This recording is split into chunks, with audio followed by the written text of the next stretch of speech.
Film dibuka di sebuah desa di Jatijajar, Jawa Tengah. Saat itu ada 3 bocah yang sedang asik bermain di lapangan. Mereka bernama Wati, Karta, dan Rajat.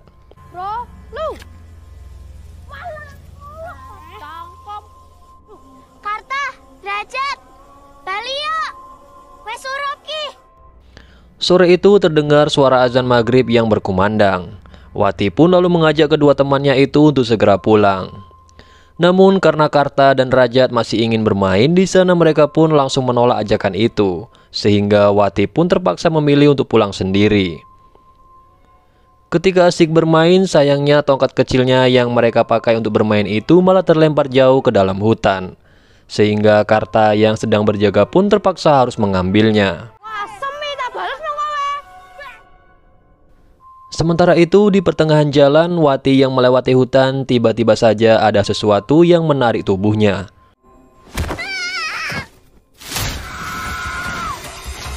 Hal serupa juga dialami oleh Karta yang sedang mengambil tongkat mainannya yang masuk ke dalam lubang.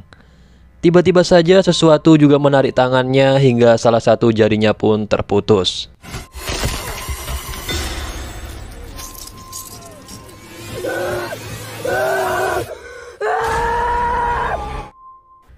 Kejadian itu pun menggemparkan para warga desa, dan pada akhirnya Karta ditemukan selamat sementara Rajat tewas dan Wati sendiri menghilang entah kemana.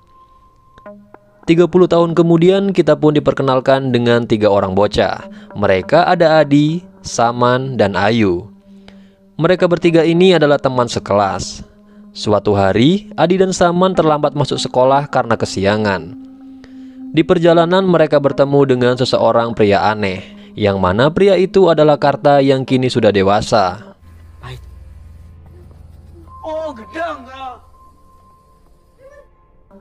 Karena sering terlambat, Saman dan Adi pun jadi langganan dimarahi oleh Bu Woro, yaitu bu guru mereka yang terkenal galak.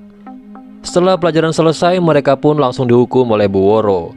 Berbeda dengan Ayu, Ayu ini adalah merupakan siswi pintar murid kesayangannya. Tadi pagi kamu dicariin bapak. Saat itu Saman juga lupa mengirimkan madu ke warung Pak Marto, yaitu ayahnya Ayu. Padahal uang hasil penjualan madu tersebut dibutuhkan untuk memenuhi kebutuhan keluarga Saman sehari-harinya. Saat mau beranjak pulang, saat itu mereka pun melihat sebuah mobil yang memberitahu para warga bahwa akan ada acara wayang di desa sebelah. Sontak mereka pun langsung tertarik ingin menonton wayang tersebut. Dan ketika sampai di sebuah hutan, di sana Adi pun diisengin oleh Saman. Sekilas juga ada penampakan sosok hitam yang menyeramkan di sana. Gak lucu loh, Man. Saman! Asem! Saman yang usil pun hanya ketawa melihat temannya yang diisengi itu. Sementara itu di tempat lain, Ayu disuruh oleh ayahnya untuk mengantarkan makanan ke Pak Le atau pamannya di sebuah gubuk kecil yang ternyata itu adalah si Karta. Nah, ternyata Karta ini mengalami trauma parah atas kejadian mengerikan di masa kecilnya yang membuat kejiwaannya sedikit terganggu. Dan di sana Karta pun langsung menyuruh Ayu ini untuk segera pulang sebelum azan maghrib. Wes, balik, selak surup. Balik. Balik. Allahu Akbar. Lalu setelah sholat maghrib, anak-anak pun langsung pengajian. Dan Pak Ustadz di sana mengajarkan anak-anak tersebut untuk melarang mereka keluar sebelum malam tiba atau waktu maghrib. Karena di waktu maghrib itulah banyak setan-setan yang berkeliaran. Supaya kita tidak keluar di awal malam. Di waktu maghrib itu banyak setan-setan berkeliaran. Sin lalu berpindah ke rumah Saman, yang ternyata ia hidup bertiga bersama kakaknya dan neneknya yang tengah sakit. Kakaknya Saman ini yang bernama Samiun datang habis mencari madu. Nah, saat itu kakaknya ini melihat ke botol-botol madu yang tidak dititipkan ke warung Pak Marto. Karena kesal, Samiun pun langsung memarahi Saman karena hasil banting tulangnya untuk mencari madu tidak dikerjakan dengan baik oleh Saman. Karena dari hasil madu itulah mereka bisa bertahan hidup sampai saat ini. Tinggal terima enak, disuruh nganter madu aja ndak becus. Lalu ketika kakaknya pergi keluar, terlihat bayangan misterius di belakang rumahnya itu. Saman yang tidak mau mengecewakan kakaknya pun kemudian berniat mengirim botol itu di pagi hari, sekalian berangkat ke sekolah. Akan tetapi lagi dan lagi, Saman pun bangun kesiangan. Karena takut kembali dihukum oleh Bu Woro, Saman pun sampai lupa tidak mampir ke warung Pak Marto, sehingga dengan terpaksa Saman pun membawa madunya ke sekolah. Dan ya, lagi-lagi mereka telat masuk ke sekolah dan dihukum oleh Bu Woro dengan menyuruh mereka ini untuk membersihkan WC. Saman pun lalu meminta izin untuk mengirimkan madu itu terlebih dahulu. Akan tetapi Bu Woro dengan tegas tidak menyuruhnya pergi kemana-mana sebelum tugasnya selesai. WC ini belum bersih, ya. Kalian berdua tidak boleh pulang. Titik. Lalu Adi pun teringat dengan acara wayang yang akan diadakan malam nanti. Saman pun langsung menegaskan bahwa mereka bagaimanapun juga harus tetap menonton. Dan waktu maghrib pun tiba. Di sana Saman dan Adi tidak langsung pulang ke rumah dan lebih memilih untuk berangkat dengan nebeng di mobil pick-up milik orang lain. Tapi sialnya di sana Saman malah lupa membawa madunya yang ketinggalan di WC sekolah. Mati aku, maduku ketinggalan di WC. Salah sendiri. Sementara itu di tengah hutan, Karta yang sedang mengambil kayu tiba-tiba saja merasakan aura yang bagi dirinya sudah tidak asing lagi. Karta pun langsung berlari ketakutan dan segera menuju ke atas bukit. Dan ya, warna langit yang semu kemerahan menandakan si iblis itu telah kembali. Kembali lagi ke Saman dan Adi.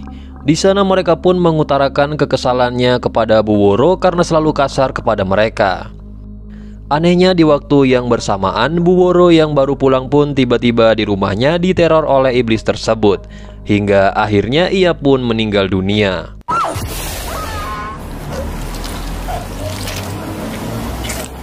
Sementara itu, di tengah perjalanan mobil yang mereka tumpangi pun tiba-tiba saja menabrak sesuatu. Dan sekilas ada sosok hitam di depannya yang dilihat oleh Saman. Ketika sudah mengecek kondisi mobil, lalu ada dua orang warga yang memberikan kabar buruk bahwa Bu Woro sudah meninggal dunia. Mereka yang mendengar kabar itu pun langsung terdiam, karena Saman sudah mengucapkan sumpah yang seharusnya tidak diucapkan olehnya. Alhasil mereka pun memutuskan untuk kembali ke desa dan pergi ke rumahnya Bu Woro. Di keesokan harinya mereka pun pergi melayat ke rumahnya Bu Woro. Di sana Saman pun merasa sangat bersalah karena ucapannya itu. Dan ketika menoleh ke jasad Bu Woro, tiba-tiba ya, jasad Bu Woro melotot ke arahnya. Tapi itu hanyalah halusinasinya saja. Dan ketika mayatnya akan diangkut ke mobil, Saman lagi-lagi mengalami hal-hal yang aneh di sana. Sejak kejadian itu, Saman yang masih merasa bersalah pun menjadi pendiam dan tidak lagi banyak keluar rumah. Malam harinya, Saman yang sedang beres-beres di rumahnya lalu merasakan sesuatu yang aneh. Dan ternyata itu adalah hantu Bu Woro yang datang untuk meneror Saman. Hal itu juga dirasakan oleh neneknya. Dan tiba-tiba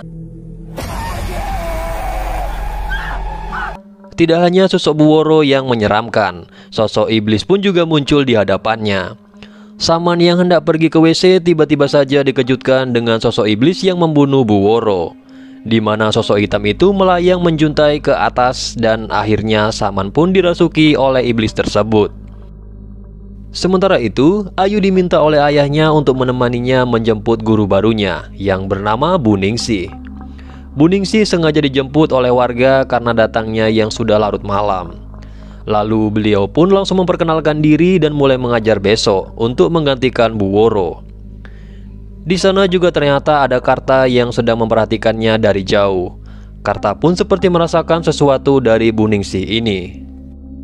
Di keesokan harinya, Bu Ningsih pun memulai pertama mengajar di SMP Jati Jajar, di mana karakter dari Bu Ningsih ini sangat lembut. Malahan Adi yang terlambat pun dibolehkan duduk oleh Bu Ningsih. Sementara itu di warung Pak Marto, Samiun yang baru pulang bekerja pun bermaksud ingin mengambil uang setoran dari hasil madunya. Akan tetapi Pak Marto tidak mengasih uang sepeser pun. Yang semua itu karena barangnya saja tidak dikirimkan oleh Saman. Samiun yang benar-benar marah pun berniat ingin menyiksa adiknya. Namun di sana ternyata ia sudah dinanti kedatangannya oleh Saman.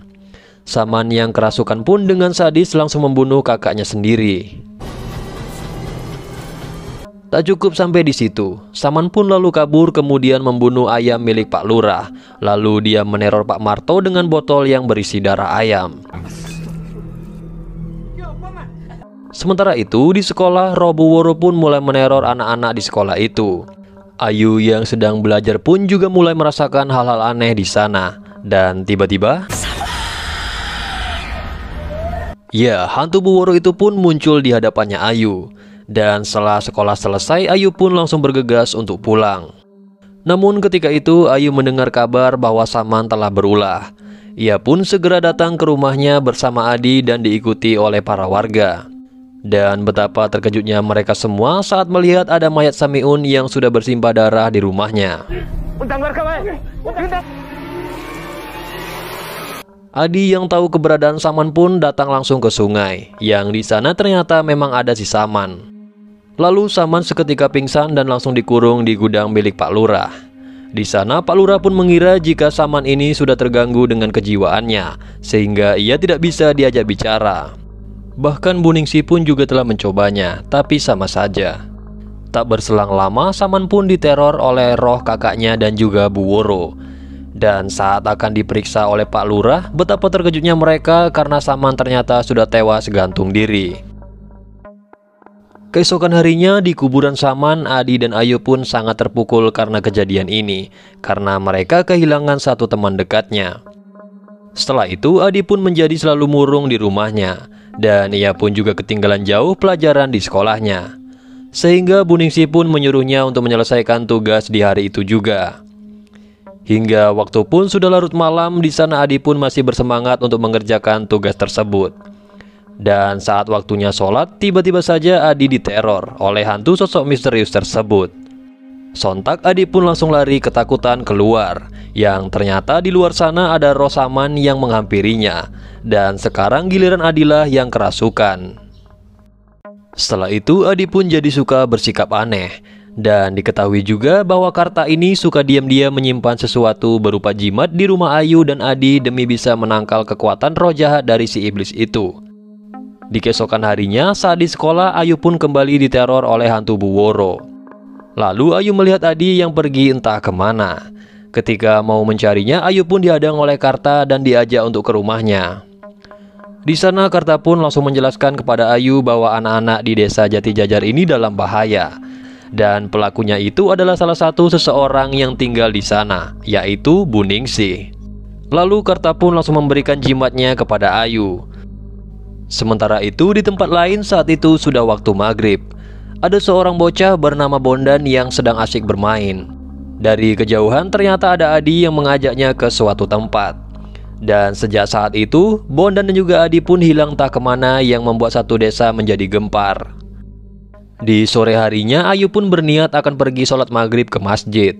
Padahal ayahnya itu sudah melarangnya karena kini tengah banyak kasus anak hilang di waktu maghrib. Namun Ayu dengan niat baiknya tetap akan sholat maghrib berjamaah di masjid. Dengan bermodalkan nekat, Ayu pun pergi menggunakan sepedanya. Namun tanpa disangka di saat di tengah perjalanan di sana ia melihat Adi yang baru saja membunuh seekor hewan dengan menggunakan celurit. Secara perlahan Adi pun mulai mendekatinya dan mengejar Ayu. Sontak Ayu pun tidak punya pilihan lain selain berlari sekuat mungkin meninggalkan sepedanya untuk menyelamatkan diri.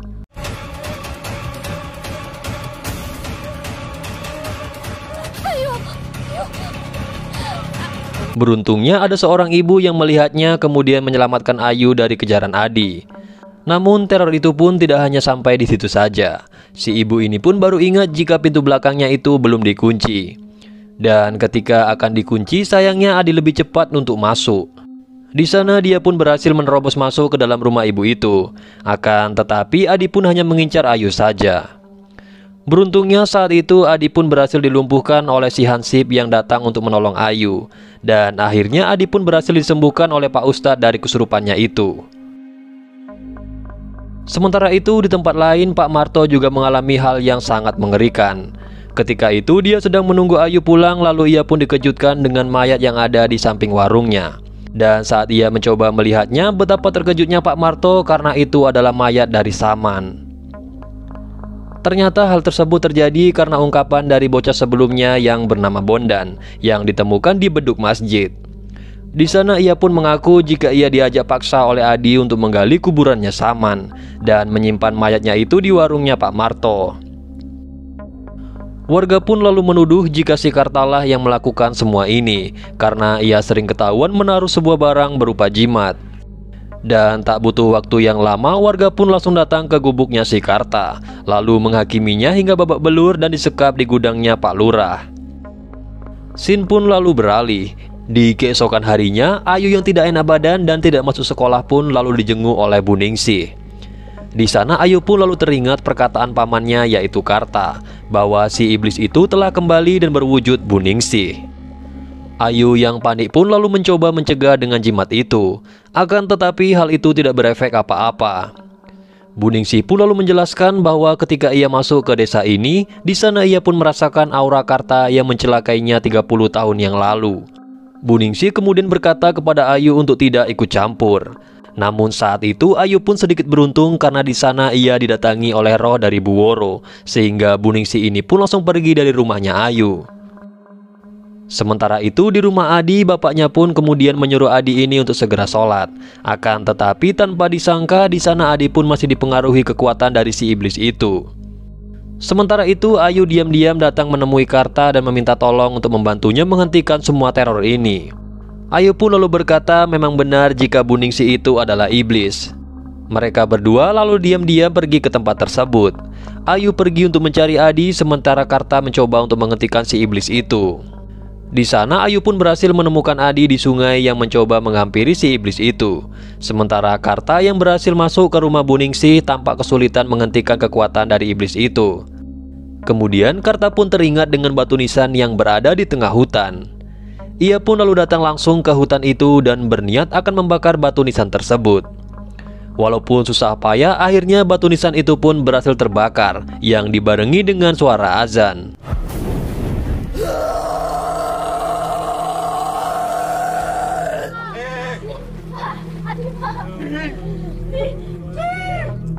Hingga akhirnya Karta pun berhasil melenyapkan dedemit itu dari desa tersebut. Sementara di tempat lain akhirnya Adi pun juga berhasil selamat. Lalu scene pun beralih ke beberapa hari kemudian, yang sepertinya itu di desa lain. Ada seorang bocah yang tengah asik bermain sendirian. Dan seperti biasa terdengar suara lantunan lagu anak kecil. Dan dari kejauhan bocah itu pun melihat sosok dedemit. Ternyata dedemit itu pun bangkit kembali, lalu bocah itu pun langsung diseret. Dan setelah itu film pun selesai. Nah, itulah tadi alur cerita dari film Waktu Maghrib tahun 2023. Oke, mungkin segitu aja untuk video kali ini. Terima kasih buat kalian yang udah nonton video ini sampai selesai. Jika kalian suka dengan video ini, silahkan klik tombol like, komen, dan juga subrek. And see you on the next video. Bye-bye.